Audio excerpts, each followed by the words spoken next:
4 Buckeyes opt out of the Rose Bowl. Who will step up in their absence? And there is another canceled basketball game for your Ohio State Buckeyes. All that and more in this episode of Locked On Buckeyes. You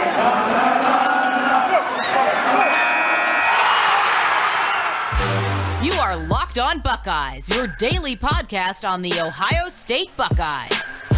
Part of the Locked On Podcast Network, your team every day.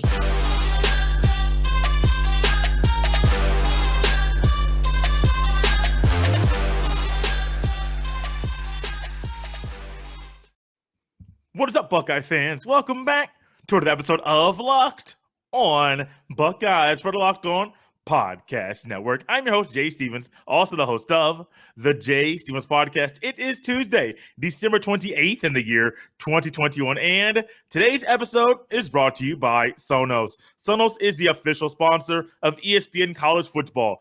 Go to Sonos.com to learn more. I would also like to thank every person out there for making Locked On Buckeyes their first listen of every single day. Last Friday, we talked about the possibility of 3 Buckeyes opting out of the Rose Bowl. It was nothing definitive at that time, but there was really good belief that the announcement would come very, very soon, that at the time, Haskell Garrett, Nicholas Petit-Frere, and Garrett Wilson would opt out of the 2022 Rose Bowl. Well, on Monday afternoon, that became official. Also, there was a 4th name added to the list of players that have announced that they would not play in this year's Rose Bowl game. The 4th player, Mr. Chris Olave. 2 wide receivers, 1 defensive tackle, 1 offensive lineman, 4 players that will be drafted in the upcoming 2022 draft. And this is the route they have decided to take to prepare for the upcoming NFL draft and prepare for their futures as NFL football players. The Alave one was quite interesting. I had somebody text me and said, wait, didn't I just see Alave in practice in a video wearing his practice uniform? That is true. But at the time, that was what happened then. They put it on the social media. The announcement came out that Alave is not playing. These are 4 very good football players. These are 4 very good young men. These are 4 young men that'll make a football team in the National Football League very, very happy really soon. Olave's numbers are amazing. Wilson's numbers are amazing. Haskell Garrett, a lot of his production is not found on the stat sheet, but it is amazing. And similar to Nicholas Petit-Frere, these have been leaders. These have been starters. These are All-Americans. These are players that if you're coming up behind them and you want to see what the proper way to practice, the proper way to go about things, the proper way to lead a team, you can fall right behind all 4 of these gentlemen, and you will see exactly how they did it, and you can pick up some things from them and do some of the very things that they did as well. Some of the most amazing things is I was looking at some numbers before coming on this here podcast, recording it on a Monday evening. Chris Olave and Garrett Wilson, both of them finished in the top 10 all-time in receiving yards, touchdowns, and receptions at Ohio State. All-time receiving yards, Chris Olave, number 5, 2,702. Garrett Wilson, number 10, 2,213. All-time touchdowns. As we know, Alave is number 1 with 35. Garrett Wilson, number 7 with 23. Then all-time receptions at The Ohio State University. Chris Olave, number 3 with 175 receptions. Garrett Wilson, number 8 with 143. On the season, Chris Olave had a career high in a single season in receptions and a career high in a single season in receiving yards. 65 receptions, 936 receiving yards, also a career high in touchdowns as well in one season with 13. Garrett Wilson, he finishes his Buckeye career in his junior year, also a career high in receptions with 70, a career high in receiving yards, a single season with 1,058, and also a career high in touchdowns in a single season with 12. Haskell Garrett, a gentleman that I have just loved watching play his entire time at Ohio State, a career high this year in tackles with 22, a career high in tackles for loss this year at 7, a career high in a single season with sacks at 5.5. All of those 22 tackles, 7 TFLs, and 5.5 sacks. Those are single season records for Garrett Wilson and Mr. Chris Olave. I mentioned Nicholas Petit-Frere. You can't go without saying, yes, you can look at an offensive tackle stat sheet and you can say, well, he played amazing. But wait, what do the numbers say? You cannot look at a stat sheet or a box score and try to describe or detail exactly how somebody played that's an offensive lineman based off what's in the box score. But one thing you can do, look at the backside of Mr.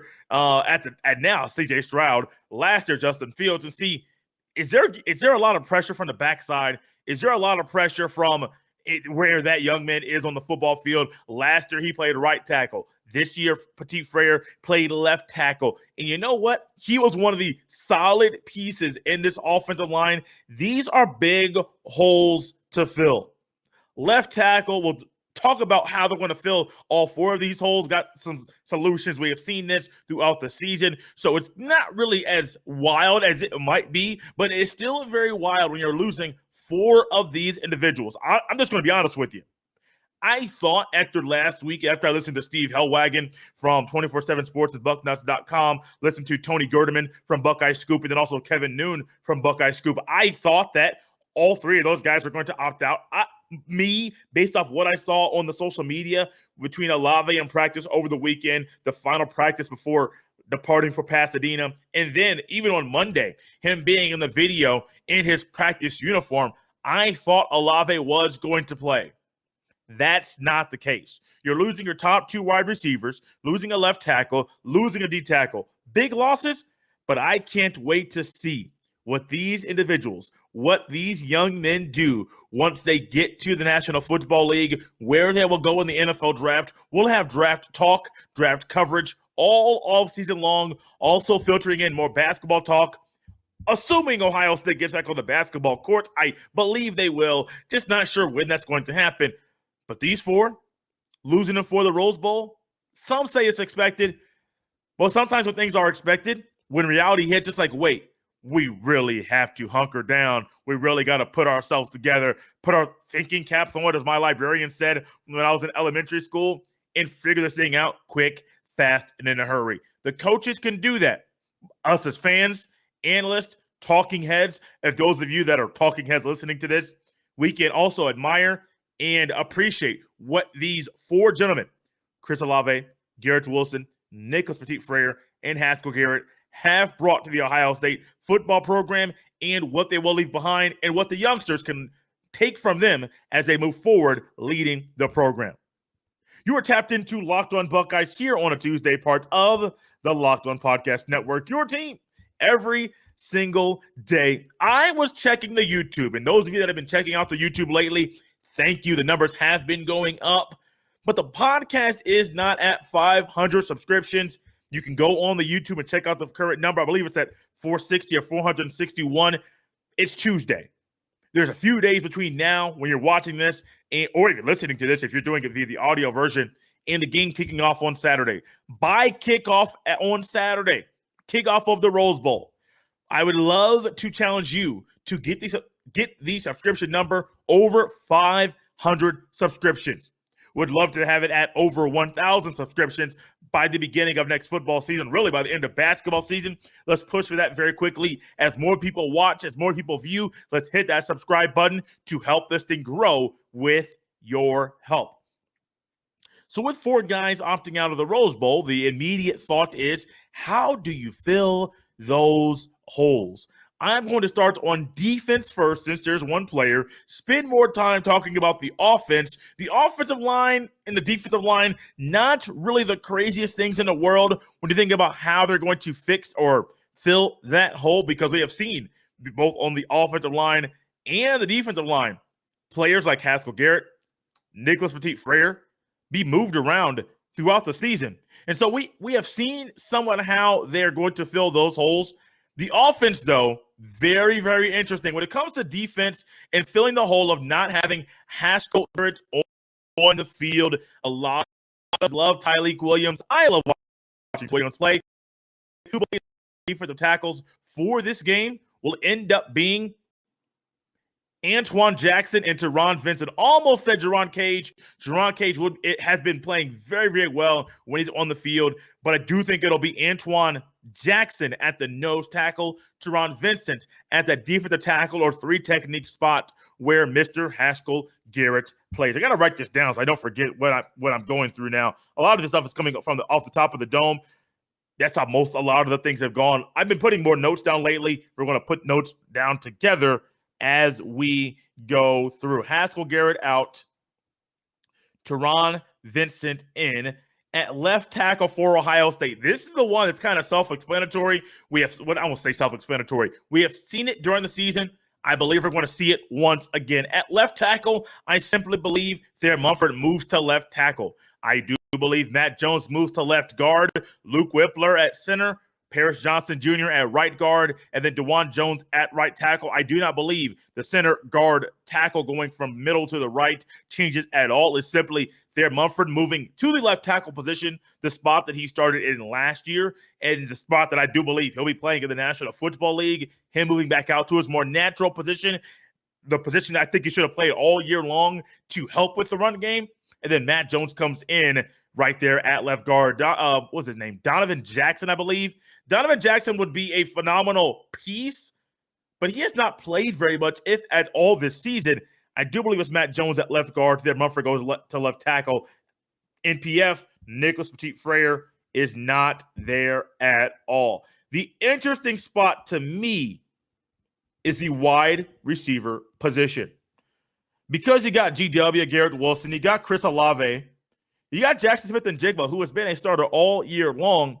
And in my mind, I am wondering, simply just wondering, does Ohio State move Jackson Smith-Njigba to the outside, bring in Emeka Egbuka in the slot, and put in Julian Fleming or Marvin Harrison Jr.? I think right now in the depth chart, Julian Fleming is going to be more of that outside receiver. We saw him play, was it Michigan State game? I believe Michigan State game he played, caught a touchdown pass, and he's been battling injuries for a very long time. I am curious. I have a thought about what they're going to do, but I'm curious about what the coaches will do. You can move Jackson Smith-Njigba on the outside, but he's been so lethal at that slot. Even though the two outside guys are not there, there might be a thought, and a move by Brian Hartline, to simply just leave him there. Leave him there, let him cook. He's been there all year long. You know what you're going to get from him right there in the slot. Now, it's going to be a little bit different because the two outside guys that got a lot of attention and the two outside guys that really helped him get a lot of one-on-one coverage and not get all the attention. Now all eyeballs, Jackson Smith-Njigba, they're on you. I don't know if the coaches knew that Olave was going to opt out and they still allowed him to practice and go along things with the team. I have no idea. I do think internally they have known for a while what players are going to opt out, what players are not going to opt out. There was talk that Garrett Wilson was not practicing. Of course, when we don't get inside scoops, inside look at practice, we can't say with our own two eyes, I witnessed practice. I did not see Garrett Wilson there at all. So I don't know what they're going to do. What I think would be the right move, Julian Fleming coming in, Marvin Harrison Jr. coming in, and keeping Jackson Smith-Njigba right where he is. Fleming can play on the outside. You can have Marvin Harrison Jr. on the outside, inserting Emeka Egbuka into the mix. Yes, if they went four wide, that would be great. I would not be surprised if they play four receivers. This is what I think will probably be more concretely done. Four receivers, Jackson Smith-Njigba, splits time between the slot receiver and the outside receiver. Marvin Harrison Jr. and Julian Fleming get most of the run at the two outside receiver spots. And then Emeka Egbuka gets sprinkled in there as well. He could be a change of pace. He can also be somebody that in trick plays, little trickeration, he can come in there at the slot and do some different things there that Jackson Smith-Njigba can't do, Marvin Harrison Jr. can't do, and also Julian Fleming can't do. So instead of just inserting two guys, I think we'll see an insertion of three, still primarily three wide receivers on the field at one time. I am very curious Did not know we're going to go this route right now. We'll talk more about this coming up tomorrow, I believe. How is Ryan Day going to utilize the tight ends? Because we saw towards the end of the season, going away from the two tight end set with Ruckert and Stover, I don't think was the wisest decision for him to make. It really messed up the run game, especially with a physical team like Utah. You saw what happened with the physical team like the team up north. When you get a physical team like Utah, does he go back to those two individuals, Stover and Ruckert, the pre-snap motion that was obsolete, not really there much at all against Michigan? Get back to what's working, baby. I get your two outside guys.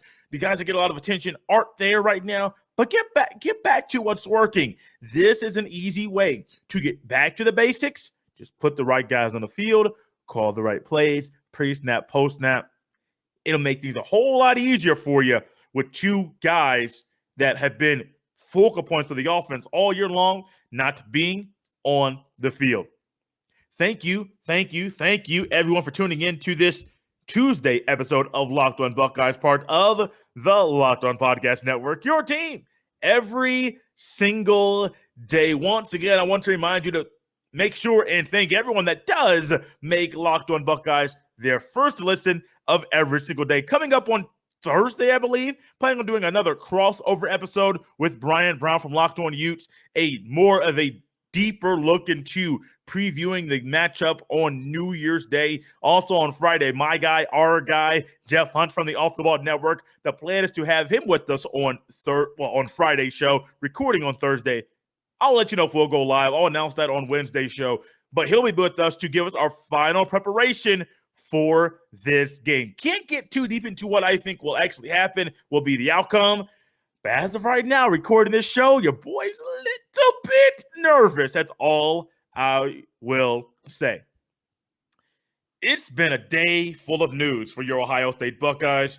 It was, I want to say, afternoon time.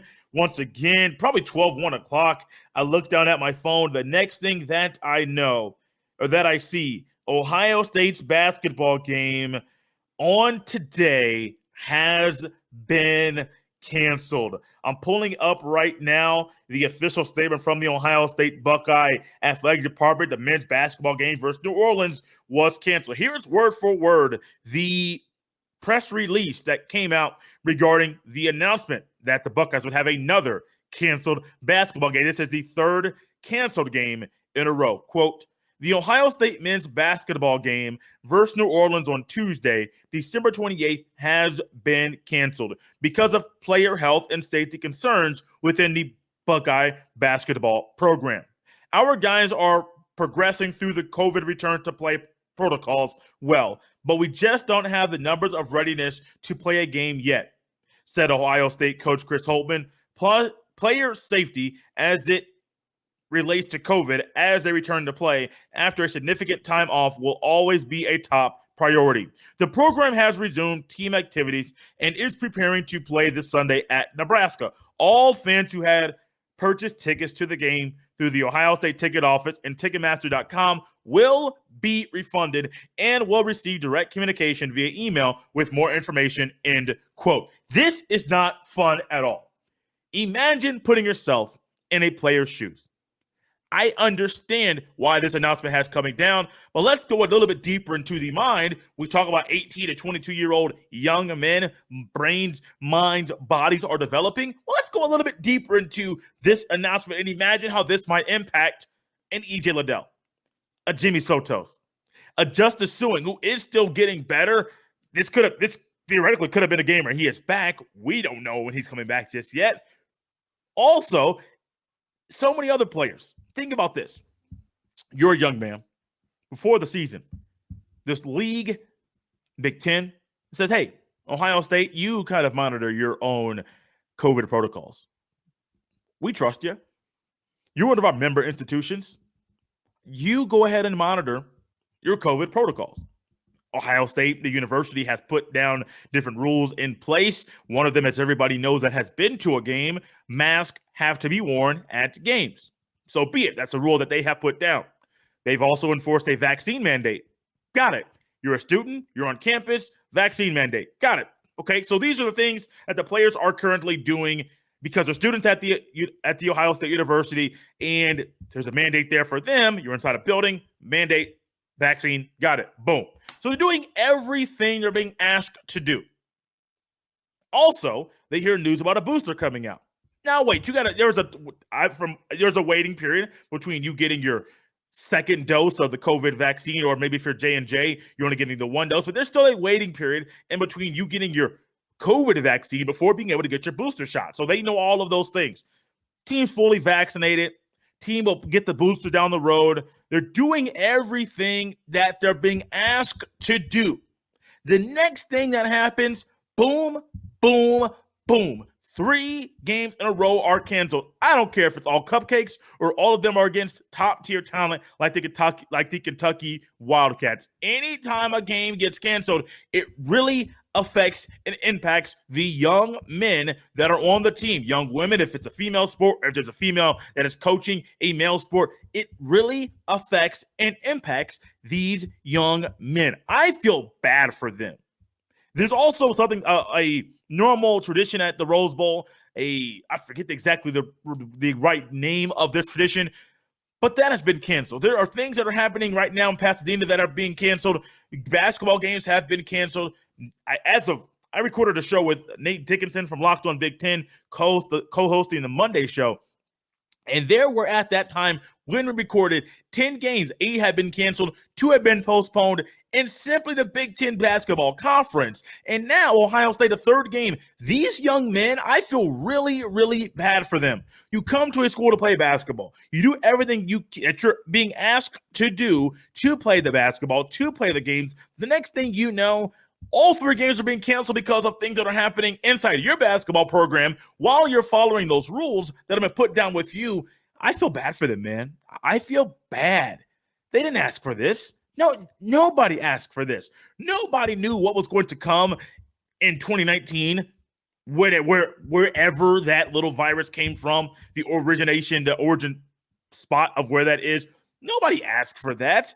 Nobody asked for Omicron to come in. Nobody asked for these rules to be put in place. Nobody asked for that. But they're simply doing what's being asked of them. And the next thing they know, due to positive tests that they didn't think was going to happen during this year's basketball season, back-to-back cancellations. It's really unfortunate. It's not fun to think about the young men that are playing the basketball having games canceled. Hopefully, simply hopefully, they will be back on the court very, very soon. There is some good news. Now, this is something that Adam Jardy from the Columbus Dispatch, he retweeted a tweet from the Associated Press where they are currently going to be lowering, I'm trying to get the exact thing up. They're going to be lowering the CDC recommendation for COVID vaccination. I'm just going to read it to you. A vaccinated individual who tests positive for COVID-19 may complete isolation when one of the following occurs, if permitted by local and state public officials. Once asymptomatic, the individual has 2 negative tests from specimens that are collected at least 24 hours apart, or at least 7 days have elapsed since the first positive test. The individual's symptoms are improving, and the individual has 1 negative test. Such an individual must be fever-free for at least 24 hours to be cleared under either of the above options. This is something that I do believe Big Tens might implement or might adopt. The ACC is going to adopt that very thing. And in the midst of what's going on right now, all the canceled games, I understand people out there are going to have their own opinions about what is going to be done. But I do think when we're almost 2 years, basically 2 years deep into this thing, I say almost, no, we're 2 years deep into this thing, things are going to continue to evolve. Protocols are going to continue to evolve. Will protocols down the road impact and say, wait, the improved or altered protocols are going to help us not cancel games? That's to be determined. But another thing I think is a part of the reason why this team is currently not playing tonight, not only is it COVID and positive test, but there needs to be some type of ramp up period or conditioning period or a certain amount of practices that need to be completed before a team goes back on the court. I heard Chris Holtman at the beginning of last week. He stated that the team would have possibly have two-a-days on the 26th, the day after Christmas. The basketball team only practiced for 1 hour. Now, that's due to consultation with those in part of the medical staff at the Ohio State University. All of those things go hand in hand. But I do think that plays a big part. You can't just take a week and a half off all of a sudden and come back, practice for an hour, have a practice on a Monday, and then you can. But we know how big safety is right now, not just the health and safety with the viruses going around, but also the health and safety of the body of the athlete when they're playing, when they're not playing. If games are canceled, the NBA has it. College should adopt a universal rule. X amount of hours or practices need to be completed after a team has suspended team activities before a team can return to the court to play a basketball game. It's unfortunate. Don't like talking about cancellations. Don't like thinking about what's going on through the young men and young women's minds as games are getting canceled, but that's the way things are going right now. All we have left to do is hope, literally hope, the Buckeyes take the court this Sunday against Nebraska. Guys, this is fun. A Tuesday show talking a little about the Rose Bowl. We'll get more in depth about the offense tomorrow. Hinted a little bit about the 2 tight end sets, 12 personnel, 1 running back, 2 tight ends that I hope we see over the weekend. What else should we see from Ohio State in the Rose Bowl? Come back tomorrow to find out. As always, you can follow me on Twitter at jstevens07. You can also send all of your emails to jstevens317 at gmail.com. For Jay Stevens, this is Locked on Buckeyes on a Tuesday. Have a great day.